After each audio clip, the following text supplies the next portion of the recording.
बिस्मिल्लाहिर्रहमानिर्रहीम। अस्सलाम वालेकुम नाज़रीन, मैं आपको अपने इस चैनल जिसका नाम है बेसिक पाकिस्तानी लफ्ज़ इन उर्दू इसमें खुशामदीद कहता हूँ और उम्मीद करता हूँ कि आप सब अल्लाह ताला के फजल करम से खैर वफियत से होंगे और अल्लाह ताला से दुआ करता हूँ कि अल्लाह ताला आपके इल्म में इजाफा फरमाए, आमीन। नाज़रीन, हम लोगों ने अब सिलसिला शुरू कर दिया है ज़ाब्ता फौजदारी का। तो सबसे पहले जो उसकी इब्तिदा होती है ज़ाब्ता फौजदारी की वो FIR से होती है, जिसको उर्दू में इब्तिदाई रिपोर्ट कहते हैं। नाज़रीन, जब कोई वक़ूआ पेश होता है तो तभी FIR काटी जाती है। तो इसको जानने के लिए चलते हैं अगली स्लाइड पर।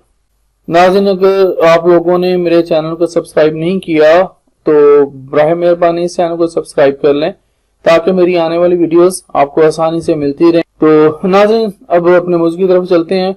आज इस वीडियो में हम FIR के बारे में जानेंगे जो कि फौजदारी मुकदमात की इब्तिदा है। नाज़रीन, हम ये भी जानेंगे कि FIR की फौजदारी मुकदमात में क्या अहमियत है। नाज़रीन, सबसे पहले मैं आपको ये बता दूं कि FIR किसी जुर्म के वकूअ पजीर होने की पहली और फौरी इतला होती है।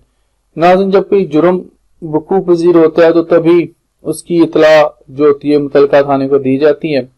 नाज़रीन, FIR ज़ाब्ता फौजदारी की दफा 156 के तहत दर्ज की जाती है।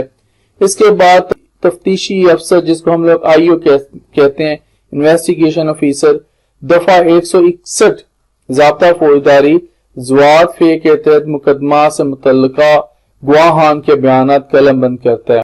अगर मुकदमा से मुतल्लिका कोई बरामदगी वगैरह करनी हो तो वो बरामदगी की गवाहों की मौजूदगी में करता है। नाज़रीन, ये गवाहों के आपको मैं यहाँ पर बताता चलूं कि ये एक उसका पार्ट है चार्जशीट का, जिसको हम लोग अब डिस्कस करेंगे। उसका पहला हिस्सा बड़ा अहम हिस्सा है। नाज़रीन, में यहाँ पर बात ज़हन में आगे के क्रॉस एग्जामिनेशन जब भी किया जाता है उसमें मैंने बहुत सारे अपने साथियों को देखा है कि वो फाइल को पढ़ते नहीं है और आकर ऐसे ही जो गवाह होते हैं उन पर उल्टे सीधे सवालात करना शुरू कर देते हैं, जिससे उनका जो मुकदमा होता है वो बिगड़ जाता है। तो नाज़रीन, फुल तैयारी करें। जो मेरे वकील हज़रात हैं उनसे मेरी रिक्वेस्ट यही है कि ईच एंड एवरीथिंग जो भी केस आपके पास आया वो पढ़ें। और आम लोगों के लिए लॉ जानना इसलिए भी जरूरी है, अगर उनका कोई केस आ गया उनको भी पता हो कि ये चीजें हमारी कमी रह गई, पेशी रह गई। अगर वकील हज़रात कहीं पे भूल जाते हैं तो वो अपने वकीला को बताएं कि ये भी आप कर लें, इसका भी फायदा है, ये भी करें, इसका भी फायदा है। तो नाज़रीन, यहाँ पर आपको बता दूं कि जैसे मैंने बताया कि 154 के तहत FIR दर्ज की जाती है ज़ाब्ता फौजदारी के, और फिर जो गवाह होते हैं वो जो वकूआ हुआ है वहां पर जो गवाह होते हैं, चाहे 1 है, 2 है, 10 है, 20 है, तो उनके जो बयानात होते हैं वो दफा 161 के तहत जो है वो मुकदमे का हिस्सा बन जाते हैं। फिर उसके बाद क्या होता है, मुकदमे से मुतल्लिका कोई बरामदगी वगैरह, वहां पे कोई छुरी, चाकू वगैरह, कोई पिस्टल, गन शन, कोई किसी किस्म का भी जिससे वो कुछ किया गया है, वकूआ पेश आया है, कत्ल हो गया है, तो उसकी बरामदगी वगैरह करनी हो तो वो बरामदगी कहां पे, गवाहों की मौजूदगी में की जाती है। ये इन्वेस्टिगेशन ऑफिसर करता है। नाज़रीन, ये बातें बड़ी अहम है जो मैं आप लोगों के साथ कर रहा हूं। नाज़रीन, अगर जरूरी हो तो सूरत हाल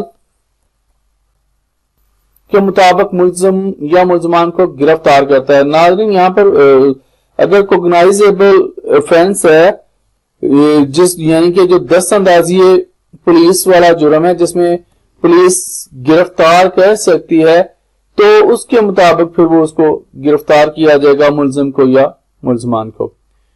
अब थोड़ी सी FIR के बारे में बात कर लें, इसकी क्या अहमियत है। नाज़रीन, किसी भी जुर्म के खिलाफ कानून को हरकत में लाने और मुजरिमों को कैफ़े किरदार तक पहुंचाने के लिए पुलिस की दर्ज की हुई FIR एक जरूरी और अहम दस्तावेज होती है जिसकी बुनियाद पर उस जुर्म की तफ्तीश की जाती है। ये तफ्तीश ही है जिसकी बुनियाद पर तफ्तीश कुनिंदा पुलिस अफसर जुर्म के हवाले से तमाम मालूमात इकट्ठी करके किसी हतमी नतीजे तक पहुंचने की कोशिश करता है और मुल्ज़मान के खिलाफ अदालत में चालान पेश करता है। तो नाज़रीन, अब आपको यहाँ पर FIR की अहमियत का पता चल गया होगा। और सबसे अहम बात मैं आप लोगों को عام لوگوں کے علم کے لیے بھی اگلی سلائیڈ پر آپ کے ساتھ شیئر کرنے لگا ہوں. تو چلتے ہیں اگلی سلائیڈ پر. ناظرین، پولیس کو کسی بھی قابل دست اندازی جرم سرزد ہونے کی اطلاع ملے تو پولیس اطلاع دہندہ کی تمام معلومات کو سن کر اسے شارٹ لکھ کر اطلاع دہندہ کو پڑھ کر سنائے گی اور دستخط لے گی. ناظرین یاد رکھیں، پولیس صرف ایف آئی آر درج ہونے کے بعد تحقیقات کا حق رکھتی ہے. ناظرین میں آپ لوگوں سے ریکویسٹ کرتا ہوں کہ جو ہمارے مسلمان بھائی کرائسٹ چرچ میں شہید کر دیے گئے ہیں ان کے لیے دعائے خیر کر دیں، دعائے مغفرت کر دیں. اللہ تعالیٰ ان کے درجات بلند کرے اور جنت الفردوس میں اعلیٰ مقام عطا فرمائے اور اس قاتل کو دنیا میں نشان عبرت بنا دے. آمین ثم آمین. ناظرین اب تک کے لیے اتنا ہی، اجازت دیجیے، پھر انشاءاللہ زندہ رہے تو اگلی ویڈیوز میں ملیں گے. اللہ حافظ.